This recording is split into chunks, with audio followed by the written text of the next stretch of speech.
Welcome back to Final Resonance TV and episode number 24 of Van Halen Stories. Today I have Frankie Lindia with me. We're at Frankie's place in Burbank, California, and we're here to talk about Van Halen, of course. You guys probably know Frankie as the EVH demo guy in Charvel. You see him do all the demos and shredding his head off. Demo guy. Demo guy, right? I'm the demo guy. He's the demo guy. And Jordan Ziff is your partner in Ratt. You do that with Stephen Pierce, is that right? Stephen Pierce Team 1, yeah. But I hate Jordan. I hate him. Just kidding. he was just here doing a demo we're best friends. Oh, just some great stuff. So yeah, so the Ratt thing you do, how much of that you do? It's kind of on a little pause right now, but we had a good little stint. When was this? A couple summers ago or last summer? When was this? Yeah, it was fun. Yeah, good Midwest stuff. We hit a bunch of good, cool festivals. That's cool. Yeah. And so you did the David Lee Roth shows out in Vegas. Yes, right before the pandemic. Right. Then all of a sudden we were stopped again. So crazy. That is crazy. So you're Van Halen, you're 30. So when did you first hear Van Halen? I don't know. When was I? Or when was that? I was probably my dad always, loved Dokken, old classic stuff, Zeppelin, kind of guy. Scorpions. So yeah, Van Halen was probably. Actually, my grandma just told me. What's that? Swear to God, I'm not making this up. My dad used to bathe me, when I was 1, 2, in the tub, to Journey and Van Halen. Oh, okay. So there you go. Kind of funny. There you go. Well, that's where it started, in the tub. Too. In the tub. Taking a swim. Hanging out, That's cool. So you started playing guitar at what age? I was about 11, I think. 11, 12. Right. Drums were a little bit before that. So was it Van Halen that you got started, or what got you? What inspired you to go? I liked music from the start. When I was a kid, it was Usher and all that crap. Oh, really? Yeah. I mean, I loved it. Right. That Yeah video and the late '90s, early 2000s stuff. Okay. And then even Backstreet Boys. Right. Max Martin, what's his name? The songwriter. Yeah. Awesome. And but Van Halen, yeah, I think I was the puberty era of your life. Yeah, what happens? I think something about that music and that. Yeah, I don't know. I started skating in 6th, 7th grade, and then I was like, oh, guitar, rock and roll, tight pants. Oh, I don't know why. Wow. There was not one thing that was like. It just did. It was just I don't know. Seemed cool to do. Surfed too, yeah. I still do, of course, but yeah, I just gravitated towards it. That's cool, man. Yeah. So the Van Halen songs that you love, and you love to play, playing with Roth and playing with Al, what were the songs that you love playing with those guys? All of them were super cool, but it was kind of funny. Whenever you play any song, you can love a song that you hear, but when you play something live, you always get this different perspective on it. Sure. And they were all amazing, but I remember telling all the guys, wow, Jamie's crying. I think it was just live, the perfect tempo. It was just super. It does feel different live. It was just nice, yeah. That was cool. There's songs which like you said, you might not on the record gravitate. Totally. And then live, you're like, wow. Yeah. I was never like, oh, Jamie's crying. Great. But then live, you're playing, you're just like, whoa, there's that groove, that pulse. It's cool. Vibe, yeah. I'm the One too is great. Right. That's my favorite. I'm biased to that. Right. That's a killer song though. Yeah. Killer song. So when you were growing up, what guitars caught your eyes? Were the graphic guitars or what was the thing you? Guitars themselves? Yeah. Again, I think I was a bland kid. I had a blue Jackson that my mom got me from Guitar Center. Yeah. It was blue. EMG's in it. Yeah. And then Eddie, I'm like, oh, Eddie, oh, cool. So then I get, oh, here we go. eBay. I was 11. I placed a bid on my mom's account for this Kramer something. I don't know what it was. This nice. I actually have the guitar body in this damn closet. I should bring it out. Yeah. I placed this bid thinking that if you bid high enough, you don't have to pay the actual amount. Right. You just win it. Right. For what it's listed as. I think I placed it for I put 9,000 something. It was $600. It was a whole thing. But that was the single, the one single humbucker. Single hum, nothing. Yeah, I like that stuff. Yeah, of course. That's crazy. So you started playing in bands at what age? Because you're 30 now. I'm 30. Shit. Yeah. I'm 30. Right. 15 years ago. 15 years ago. I was 14, 15. Fuck, that's fucked up. Started your first bands. Yeah. Played the whiskey with my buddy Alex, Dan, and Elliot. We played as a band called Odyssey. Okay. And then Legal Tender. That was my high school band. We were really serious. The poster up here. Had a good following. Yeah. We were just hitting it hard. It was fun. That's awesome. And Yeah. So you got started the whiskey really early. Whiskey, Key Club, Viper, all that All stuff. against all the places. Yeah, Roxy. All the places that Lori hangs out. Of course. Still? Yeah, she's there all the time. Lori Tucker's with us today. She's filming. She's running the camera today. So she's. Come on, say hi really fast. Come on, say. Yeah. Come on. Because if you hear your voice behind the camera, that's just kind of creepy. I know. You got to now Lori Tucker. commit to the bit. Lori Tucker from the Hot for Teacher video, the detention teacher. Yeah, and I go and support my friends. Of course, she's been on the channel and did an interview, so you guys can check that out if you haven't checked it out. But yeah, but she's here with us helping out. Now I'll ride Frankie's coattails and Love get it. some more views. Right. Get some more views. This is strictly for views and likes. That's right. That's the only reason I actually play. So your first kind of like big break into like Ratt and with the Roth thing, like let's start with the Ratt thing. How did you get into that? Well, that was after the Roth thing, and the Ratt thing is only because Jordan. Okay. Yeah, he got that gig, 4 or 5 years ago? Jesus. I remember that. Cool. And he would come out here to rehearse, and he would stay with me, and, we would just hang out. He would do his thing, and it was just an opportunity. The other guitar player left or whatever, and he was like, yeah, you're in. It's just, because... You were ready to go. And he was there, he's the Warren. he's the Warren. You know what I mean? So, and they're all cool guys, and it was like, cool, your buddy cool, all right. Well, Steven has a long history with Van Halen all the way back to way back in the day. Has he ever talked to you about some of the stuff? I always heard their gear that was going back and forth. Oh, I didn't know about that. No, I know. I think he was. I don't know whether he would let them all borrow gear, but I always had heard stuff like that. He did tell me that I think it was they'd come up from San Diego or when they just first moved, and they would just sit on the stage pretty much and watch Van Halen, Right. which is really cool. Yeah, it's amazing. Yeah. So the Roth thing, how did that happen? A buddy of mine referred me to the audition. Really? Yeah. So I went down. It was that's it. And that point, what are the variables? Do they want you for the looks, playing? All that crap matters, unfortunately, in Hollywood. But, but yeah, not in Hollywood. I mean, in music, in performance, in anything, it matters. Right. Sure. So take me through the first rehearsal that you ever did with David Lee Roth. It was funny. I was so nervous. I was so nervous. He wasn't there yet. We got in and we're playing, getting ready. It's like, all right, Dave's, and then like everyone's like, all right, Dave's coming. I'm like, all right, okay. And then he walked in and hat on, glasses on, coat. Kind of walks in, looks at everyone. I'm just like, okay.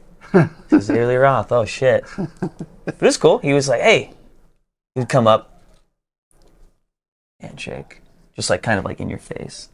Funny. Hey, sound good. Walk around, look at everyone. Classic. Right. It was cool though. It was cool. Learned a lot from him. So how many rehearsals did you do before you actually hit the stage? Oh, we did so many. The guys were playing since like July, and they did a couple little showcases, I think. Mm-hmm. And then I came in late September, October, or something like that. Mm-hmm. And then that was January, so we were rehearsing every week.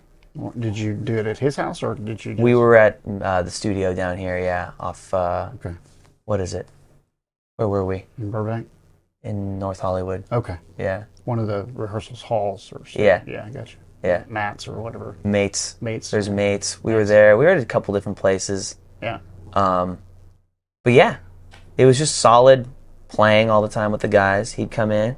We would knock out the set. We'd talk about if these songs were good or not good, just felt good live, like we were talking about the whole live thing and right. That kind of thing. So he worked with you on all of that? Yeah. And also with like, of course, classic Dave, just showman, ship and how if he moves here, look, just being aware of the surroundings and kind of Right. of course. Right. It's his show, of course. So if he's moving here, be aware of that. Kind of come out. He had everything down to the little Right. I've always heard he's to the T specific. yeah, Yeah, it's cool. Really learn to.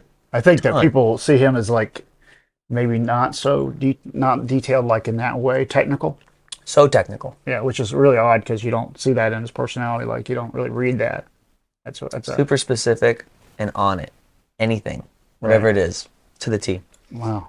Yeah. Well, there was there's the book that my friend Greg Renoff put out where he goes back into his history and he kind of uncovers that Roth is like this, like you're talking about, very very detailed and very cognizant of every business decision and all of it, all of those. That had to be your first show was in Vegas. Vegas, yeah, it was cool. I teared up a little on stage. I was just like, what? That's David Lee Roth. It was cool. It was fun. That was what was that? House of Blues? House of Blues, Mandalay Bay. Yeah. Yep. My grandma was there. It was Wow. hilarious. Keep talking about my grandma in this interview. Well, that's cool though. That she was seeing you when you're Yeah. in the tub and he was playing. Yeah. Your dad was playing this music. Yeah, and my like, dad was there too. and Yeah. there you are on stage doing that with the guy. Yeah. That's gotta be. It was so weird. It's like, what are the odds of that? It's surreal, man. It was weird, yeah. Things like that kind of roll out, don't they? Yeah. It's wow. So your EVH relationship, you said off camera, it's 7 years so far. Yeah, about 7 years. My buddy Christian Martucci, who plays in Stone Sour now, he introduced me to Mike Tempesta. Mm-hmm. They're looking for new artists, younger artists, all this and that, and yeah, it was like that. Super cool. Again, super great people, and I went to the showroom, talked, hung out. A nervous little 3-year-old kid. Now I'm a nervous 30-year-old kid. Just kidding. And yeah, it was very authentic and organic, and it was very cool. And hung out with Mike a couple times, and I remember asking him if they do clinics. I would love to do whatever is needed. I would love to do that kind of stuff, just to show off the gear and talk about the gear. And he mentioned the videos, so it's kind of how it happened. Wow. Yeah. So yeah, your videos are awesome, and these compositions that you do, these are all your original compositions. Yeah. So now we get to do we do like a cool little music video kind of style thing where Jordan and I do a lot of it, where he's kind of doing the Charvel stuff, and we'll kind of split Jackson, and then I'll do the EVH stuff. Right. But yeah, we get to like write our own little Part. rock metal things, a little bit more metal for the Jackson stuff. Yeah, just write it right here, Logic, real fast, and have fun and make it cool and little 2-minute stints, Well, like you took the new EVH Stripe series, Frankenstein Black and White. Yeah. And you create a piece that is your own thing, but still cognizant. Yeah, still want to do a little tapping and all that kind of stuff on it. Yeah, in the vein of Van Halen. But yeah, that's really difficult. I think Pete Thorne does a very similar thing. Yeah, Pete's a great guy. In the vein of he always is able to come up with so many of these great compositions. Now you're, as far as recording your own stuff, your original stuff, are you doing that in parallel? And I have a lot of my own original stuff. Uh-huh. I just haven't gotten to really finishing and finalizing it yet. Right. It's been busy playing Right. with the punks and I teach, right. freaking 40 students a week, which is great. I love it. Mm-hmm. But it's hard to diversify the time, you know? Right. You were just mentioned the Atomic Punks, which we hadn't talked about. Yeah. So you started with them how long ago was it? Last April, almost a year. Yeah. I was kind of following you from the very beginning of that because I funny. did know who you were when you went into that. And what do you think? Doing the Van Halen thing? Terrible people. The worst. Scott, terrible. Brian, Danny, Joe, Lester, God. Just kidding. I love all of them. Right. Those assholes. They've been around. That whole thing is the Atomic Punks has been around for a long time. What's the total? Like they've been around for how long? So it's funny. Every time before the guitar solo, I do like my own little eruption thing, but kind of do Spanish Fly eruption, then my own little thing just to throw in. And Brian will always introduce me.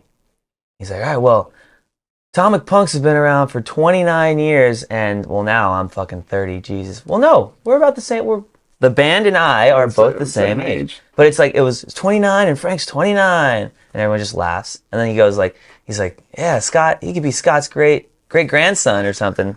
Drummers, it's just funny. That's true, though. But yeah, they've been around for that long. That's weird, though, you know, Cool. because it's cool because I have younger people that I play with, and it's kind of cool to, like, you know, have younger blood in the mix. It's fun, yeah. It's cool because I honestly can just be literally myself to the full blown T. Mm-hmm. Full blown T. Like, and no, and they're all. It's so cool coming from so many different, you know, teaching and just being, you know, being professional, which is very important and great. I love that aspect to life, but also just being able to just fucking have fun and call each other names and laugh. Right, and this is how you make your money, make your living. And yes, of course, of course, there's money, and yes, You have to do that, but you know, worrying about, you know, even the Dave thing, you know, you're very, it's a lot in your head, Sure. right? Right. And that's great, but this is just more like, here we are, let's fucking do it, have fun, Right. You know, punch in the arm quick, you know, it's fun, Yeah. So The tribute grateful for that. tribute thing is it's gotten pretty large. I mean, Yes, yes. It's expanded, and like Lori and I were talking about this band that plays out at the Whiskey was it called Fast Times? Fast Times, I play with those guys, yeah. Yeah. So, you know, They're good. Those kind of things where you're mixing it up and doing all kinds of hits from all of that era. Totally, and they all dress up as certain characters. Yeah, right. it's a good little shtick. You know what, though? It's really reminiscent of the 80s and how everybody wanted to create something. You know, when Eddie came along, he had the striped guitar, right? So everybody else kind of like what can I do that's my thing? That's Totally. not his thing, but my thing. Yeah. And then everybody came up with their own sticks, and Yeah. you know, it was a big spin from the energy that Van Halen created in the 80s. I mean, is that how you see it, or? I wish I was around to see the goddamn 80s.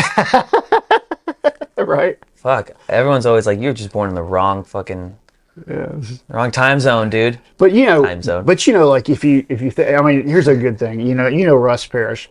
I was just gonna say Russ and Yeah. Michael Starr. Right. So Ralph. If you think about those guys, though, you know, when I saw them the first time, Did you see them with the Punks? I actually probably did way back at NAMM or something. Yeah. But I saw them 10 years ago during the NAMM show, and I was like, these guys, it's not just the music, they capture the vibe. The whole vibe, The yeah. whole thing. So And they're great guys. if you've seen them, then you've seen the 80s. Oh yeah, no. That's it, man. I love. Yeah, no. They have the Ralph and I chops. we but go they- hiking up up over here. Yeah, it's so cool. He's such a great guy. Yeah. Russ came with us before. Super cool guys, and they both were in the Punks too. And so, you know, Scott and Joe Lester. Joe Lester is now playing bass for Steel Panther. Yeah, that's right. So it's like 3 of the Punks are Steel Panther now. Right. It's kind of funny. Yeah. It's yeah. cool. And those guys do what they do. They do it well. Every time I've seen them, it's like, okay, now this is really, you know, if you're doing a tribute, they do the vibe and they do the music to its T. They are stellar musicians. Yeah, all of them. it's the whole package of what we aspired to do in the 80s, and these guys have brought it back. So if you've seen Steel Panther, then you know what it is. I know. And if Ralph was here, he'd say, and we banged your mom. Is that bad? Yeah. He would so say that. You know what? He's one of the biggest Van Halen fans. I mean, He is. Everybody, He is. everybody, And sa- he sounds so fucking good. everybody says to me, you know, over the years that he should have been like the David Lee Roth replacement in Van Halen after, you know. Oh, God, yeah. Somewhere along the line, he should have been in. Imagine. Yeah, he should have been the guy Jeez. because he has the whole thing. Yeah. Totally. But yeah, it's amazing what they've done though. You know, with their thing and how big that's gotten, like in Europe, and how popular they Crazy. are. I used to see them at the House of Blues here, rest in peace, Jesus, in Hollywood. Right. When I was still in high school with my band, Legal Tender. I remember seeing Ralph in the front before the show, and I was like, "Hey, my band, three of us are here. Can we get up and play?" And there's a YouTube video, Oh, you got 2011, where we get up and play Wow. at the House of Blues with them. And now it's like, yeah, it's just so small world funny. It is crazy. Those guys, it's just amazing that they've been able to carry the torch. Yeah. And, you know, the a lot of the endorsers for all these companies, you've got these new guys that are kind of doing this like this new thing that's like this almost clean but hot technical thing. Oh, like the Polyphia, Yeah, and all those yeah, guys. those 8-string, 7-string, 9-string, It's 12. like, I don't know if it was when Steve Vai decided to do the 7-string, but there was that, maybe I'm wrong, but when I heard Eddie Van Halen the first time, it was Unchained, so I heard the downton, right? Oh, the drop D. Yeah, so I already had this thing like, what is that? Heaviness, yeah. And I think that Steve Vai kind of pushed that with the 7-string. Yeah. And now we see it in this mega drop. Yeah, and then you also have that the new metal stuff, like Korn and all that. Sure, that and was part of Biscuit. They did a lot of weird crap too. That's a bunch of big, Hard stuff to play, even though if it's like one little riff, it's not a little riff. It's weird, different. right? I don't know how to the thought process and the perspective is interesting. Yeah. So when your students come in, they're all over the place with what they want to learn, or Well, I got the full spectrum of people. Sometimes I have 5-year-old Timmy who I have to teach. I always say Timmy. Why is it 5-year-old Timmy? Who I teach piano. okay, Yeah, and it's we're reading, and I show him how to read, whatever. And maybe I have an 18-year-old dude who's went to the same high school as me down the street and wants to learn Van Halen or whatever other rock, whatever. So different. Or then I have like older people that want to learn how to play drums. So it's very, very so different. you do all those. You teach all of them. I teach guitar, bass, drums, piano, and some for what I am worth of, producing and engineering stuff and just songwriting stuff, Logic and all that I use. So. Yeah, your productions that you use with EVH are fantastic. Thanks. Hope It's you- fast. I'm still learning a lot. Yeah, yeah, It's a lot of work. That's a whole other side of playing. yeah. But like for Or me, music. for me, it was like I wanted to learn everything. Yeah. I don't know Yeah. what you wanted to do, but Same. And that now I'm like, all right, stop. I'm like, shut up. Just go play your guitar. Right. You idiot. right, so many things and so much time you have in life to learn all of it. But so Yep. did you go to like GIT or anything like that, or did you? No. You just kind of learn on your I did it Out all here. myself. yeah. Yeah. So you learned to read by yourself. I did. Yeah. Yeah. I was just one of those little weird obsessive kids. yeah. I'd come home and I'd do my homework. I'd eat cereal, literally, and then I'd play guitar. What kind of cereal? Mini wheats. Oh wow! Swear to God. Mini wheats. It sounds fucking psychotic, which it is. But yeah, that's kind of what I did. I would come home and I'd finish my homework. I wasn't a bad student, even though I look like a criminal now. But I swear to God, that's literally how it was always that. And I'd just come play. I have a Van Halen phone book. Oh, it's right there behind the... it's a phone book, tab book. Oh, that one, yeah. Right? Yeah. Yeah. Huge. I bought that for $40 at Guitar Center. It's like this thick with every song in it. Wow. And I would just like learn all of it like a freak. But Straight freak. how much did you play every day? Probably like 4 or 5 hours. Yeah. Yeah. And now it's like, I try to do that, or I don't count teaching as playing, Sure. Playing is sitting down and actually just Going through stuff. either, exercising something or learning something new and not having to think about if something else is whatever happening in your day. Oh, I got to do this. Oh, I got to go here. Yeah, No. right. You have to shut it off and Yeah. unplug because That's important. I think Vi said that in one of his videos for Guitar Center that you just really need to shut the phone off Yeah, you have to. and get in there and, Yep. and go to work and have a goal and then work your way towards whatever it is that you're trying to Yes. achieve. Now your videos that you post on Instagram, are you doing the solos and stuff? How do you go about? You just break those down into what some people call chunking, where you take sections and you just work those parts. Is that how you learn the solos to Van Halen stuff? Or Yeah, well, it's funny, like growing up or, what was it, middle school, high school, I knew all of this stuff so, like, too well.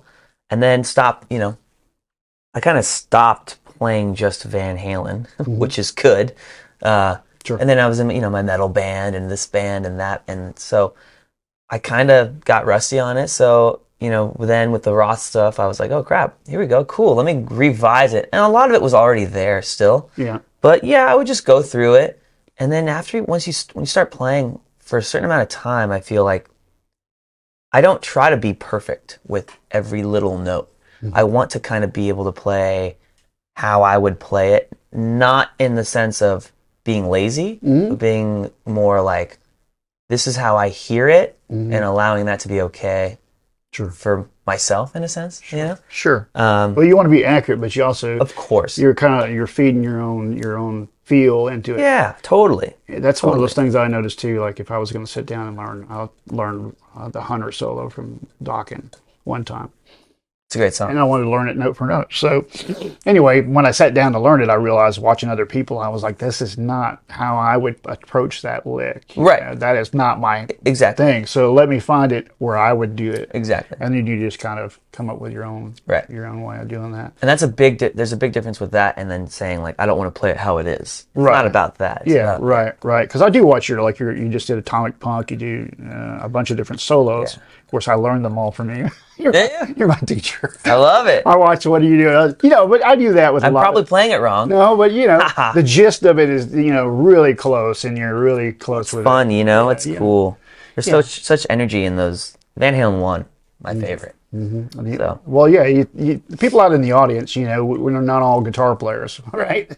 So they're not going to sit. Oh, this last show. Frankie. This last show, I totally ruined the Hot for Teacher solo. Yeah, what? And that little climb up thing, I was like, oh fuck, because I almost lost my balance, and I just started instead of going up like the pentatonic scale or whatever, I just kind of went slid, and I went and bent because I was like, oh fuck, I'm gonna fall off the stage really right now if I don't pay attention. That's right. So whatever, it's fun. That's crazy. So did you see Lori in the Hot for Teacher video? Do you know? I did. I saw Lori in the Hot for Teacher video.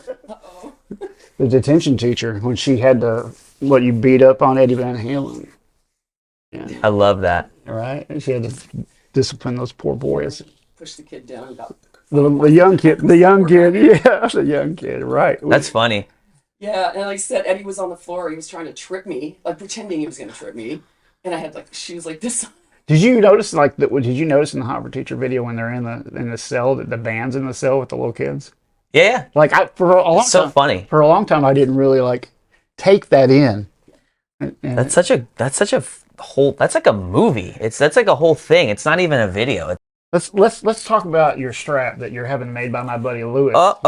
Sponsors time. I love it. Lewis. Yeah, grab that thing. Yeah, the whole okay. thing and the little guitar. All right, the little guitar. So tell me about the strap. There it is. So And the idea for this. the strap. Well, damn, I don't have the most important part here. What's that? The Heineken. The Heineken. But he was like, "Hey, love to do a strap with you. We'll make a run.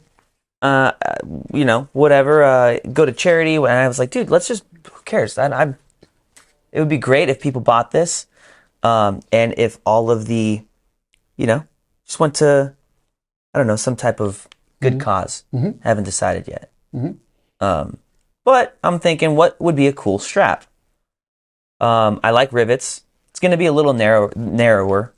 This is the prototype number 1, but I thought it'd be really funny, but kind of cool, and a vibe, kind of an aesthetic piece, right? To have a fucking bottle opener right there. Still kind of in the works. This is this isn't the actual one. There's another one. The most recent one, I think it's in the other room. But I think I flipped it. Yeah, I had him flip it upside down.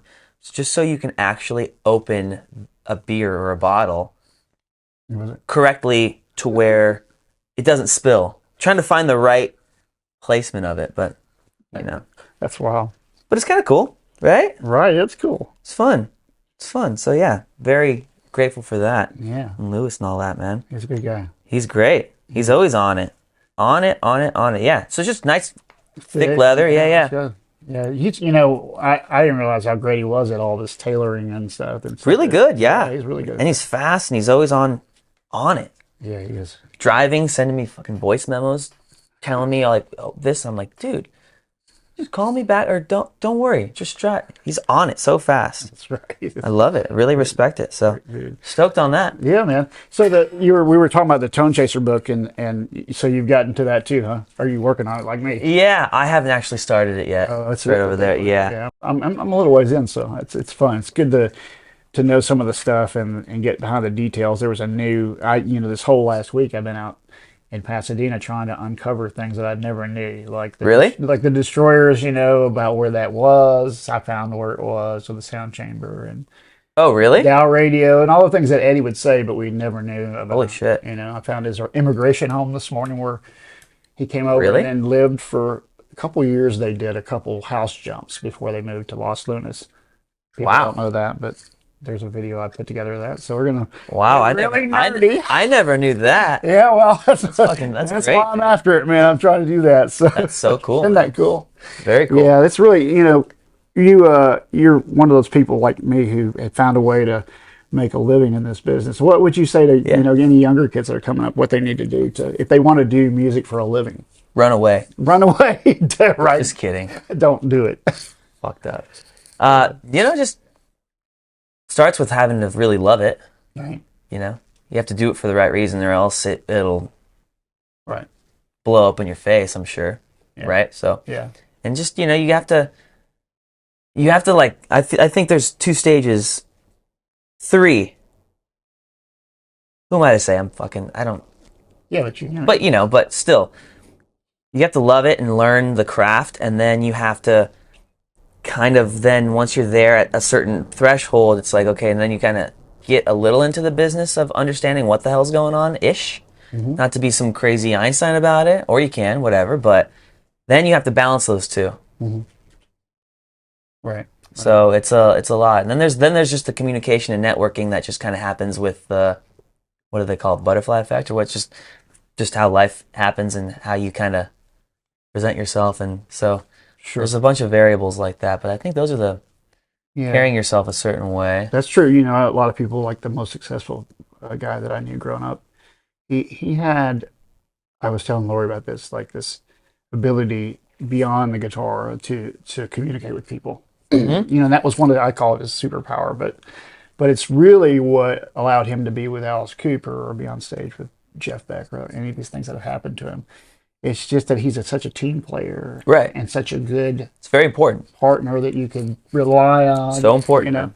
It's about being there and showing up. I think Yeah. Joe Satriani said 90% of success is just showing up. And I'm sure that's for somewhere else. True. But it's true. It really is about getting Very there true. and getting out there. At a certain threshold, it's like you can be really good, but if you're just an asshole, Right. so what? You have to do something Bye. by yourself. Yeah, I mean, really? Right. Well, we know all the people that have been, that have survived that have been like that, but it's been tough on them. True. They had a hard time with all their bandmates and Yeah. You probably don't have all the opportunities, Sure, because they chose to go that direction. But so the shredder thing, I mean, were you shredder thing? So were the shredders? Was that a big thing for you or not? What does shredders mean to you? I don't know. I guess Eddie Van Halen was sort of the first guy who really did that. But I hate that word. shredder, I do. yeah, too tight definition. It's just funny. I feel like so many people that aren't good at playing that They call it it is a deceiving word. Like Kerry King, yeah, he's not a shredder right, unless you think shredding is that. right, I don't know. yeah. Okay, I'm just I kidding. know what you're saying. You know what I mean? Shredders, yeah, the whole movement. Paul Gilbert. And, I was just gonna say Paul Becker, Marty, yeah, big Richie Kotzen, yeah, big fan. Steve Vai, Satriani. yeah. Those guys are 100% like right there for me. Right. Yngwie? Yngwie, I never got too crazy huge into it. I tried. I had a couple week stint actually. I vividly remember that. And then I was like, okay, fuck. A lot of it was a lot for me. Yeah. I don't know why. Like in my head, like hearing it, there was a lot of like this, okay. Never got into it. Yeah. Great fucking player though. Right. And yeah, when a lot of people, discount his vibrato and his ability to actually play slow. Yeah. Right. He's got a lot of personality in his hands. Right. And you hear it, it's the same thing. It's like the Van Halen thing. You hear him, him. And there's very few people, but like George Lynch was another Lynch one too, that yeah. I grew up with. When I saw him about a month ago. He was playing with the new kid from Great White, Ratt, Carslow, the new singer. Okay. There's a guy from my area, and he came in with Terry Lewis or Lewis. I don't forget how you say it. XYZ. Okay, I don't know. And they did a gig, but and George was kind of just sitting in, but whenever he plays, you you know what it's like. Well, it's all hands. Everyone wants a pedal or a guitar Right, and this and that and this amp and this setting. None of that fucking matters. right. I mean, it does to a certain extent, but It's your tools, but it's your hands, dude. yeah. You hear Eddie play some shitty first act guitar through a line 6 insane mode. It's gonna sound like Eddie Van Halen Right. That's true. That's great. or George too. Lynch. It's Yeah. gonna sound like him. Right. It's all in their hands and the way they grab that and they put, That's all it is. yeah, your amps, you got some great amps around here. You got a couple. The 73 and the 71, 50 watt and the 100 watt. So that's wow. Yeah, I love it. And you have a purple one back here. What is that? Oh, that's Jordan's, but I don't tell him. But I just gutted the back and lit everything on fire. It's just firewood. I love purple. Just kidding. Yeah, it's a 50 watt. It's great. I have a small box, 50-watt purple. He doesn't know, but I actually filled those. Those are his cabs too. I filled them with beans. And the back of his amp. Should have done mini wheats. That's mini wheats. Your thing. We actually were just grilling, and we were just talked about what if, dude, totally sober too. This is how fucking stupid we are together. What if we go to Guitar Center, get a cheap Yamaha acoustic? Okay.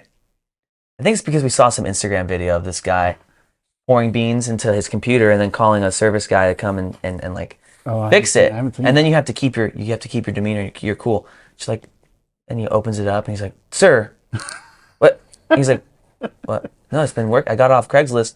But we fill up an acoustic guitar, take it back the next day, but fill it with beans, just fill it up. And just see what the fuck, just to see what they're doing, and then also looking at each other to try and you better keep it cool. Like you can't crack. Right. Or we do it to a cabinet too. We're just trying to fucking haul a cabinet just filled with. It's probably like what? How much would that weigh? A lot. Like 400-pound cabinet rolling it back in. And open it up. Something's wrong with this thing. I know. And open that thing. I tell that to people, and they're always just like, I guess it's just more funny to him and I. That'd be funny to me. I'd like to see. It would be funny though. I like to see that. That's crazy, man. So you lived in California your whole life? I lived in California, born and raised.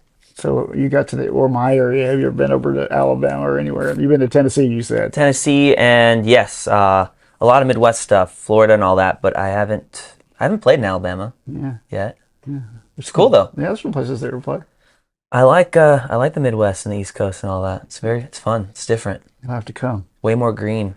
We don't get the atomic punks much. I don't, because I guess it's sort of you guys have them, Van Halen, Nerd Halen out here. Right. We've got a few like regional. We have a band called 1984 in Atlanta. That's a good name. Yeah, and That's cool. So it's like a little thing with Van Halen, isn't it? Yeah. Like there's Some of those tribute guys, it's so funny, man. Some people are way too intense. yeah, It's like, dude, just have fun and play the music. yeah, it gets a little like They're like very like territorial people. yeah. I'm always afraid to play one, even like you're talking about doing it your way, but like if you do something and you don't do it like just like it, you're like the other day, I had a chance to play the original Chris Holmes Destroyer, Oh, nice. the red one, right? So the first song I got to play on it is Romeo Delight, right? Yes. I'm like, I don't know if I can do this right. Like not quite getting it. I was like, oh crap, I don't even want to put that up, because it's just not. Who cares? Yeah, I know. But You gotta have a who cares feeling, but also you care. Again, balance. Like, where is that limit? right. Yeah. But I mean, I'm such a hard ass on myself, so I totally understand that feeling of like, I don't care, but I'm not posting that, or I'm not going to show that, or fuck, I did this live. God damn it, pissed off. Had a lot of those moments last gig. I always do. And Jordan's like, shut the fuck up, because he came with me. He's like, shut up. It's fine. You're fucking running around. Who cares? You hit this note, whatever. It's funny. Like, I know, but damn it. Yeah. Well, there is a balance between being a cognizant and trying to be as good as you can be, but then also being a show person, like Roth wanted you to be. It's hard to. It really is hard to watch your stepping between, the guys up on stage, and I always like to run around. Sure. Some people don't. I understand that. I don't even think to. I just feel like I just do. I run in here, this, that, jump onto something that I shouldn't jump on. I always jump onto something I shouldn't jump on. Like the sub or something, and then at one time it was like, like it was like slow motion, like woo woo, and I'm like, oh fuck, like with boots that are slippery too. That's when your surfing comes in handy. Yeah, but like really though, it's like I always do that, and when you're playing a show, you're like in this blackout kind of mode, Right. Right. aware, but you're not. Right. And I'm always like, God damn it, why did I just jump over there or this on top of this? Right. Or I'll jump off the stage just to jump off of it because I want to jump off and then go in front of someone or just have fun and fuck around.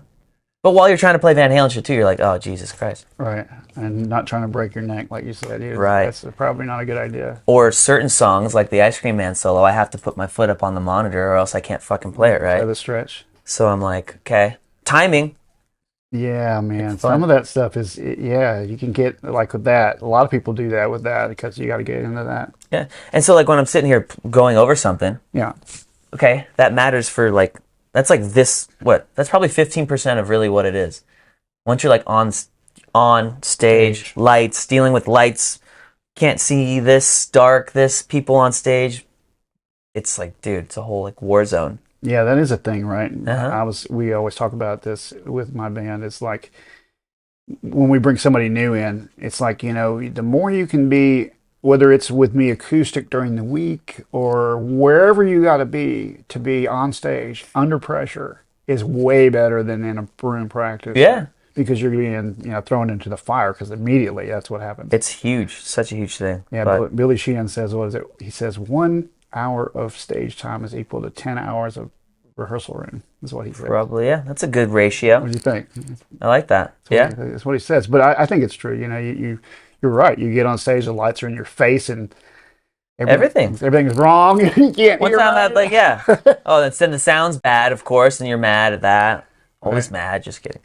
Or the strobe lights. God, sometimes that fucking like, I'm like, oh my God, am I going to have a seizure? And I'm like, oh, where are my hands? And you're trying to like look and like, then you just have to like look away. You just kind of let it happen. That's amazing. If possible. Well, I appreciate you having me out to your place today. Yeah. Yeah, man. And You brought beers, right? Yeah, I got plenty. I got some for you. Uh-oh. But thanks for letting me come by Yeah. and hang out with you and see your stuff. It's great. I love it. Let's do it again. Yeah, man. Anytime. Very nice to meet you. Yeah, And Lori. Yeah, right. Lori, come on back. Come on. That's right.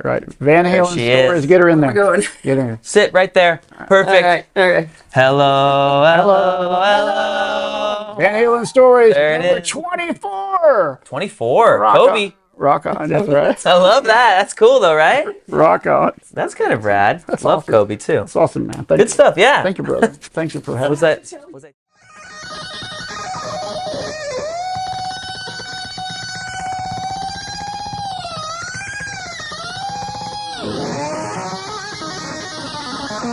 you.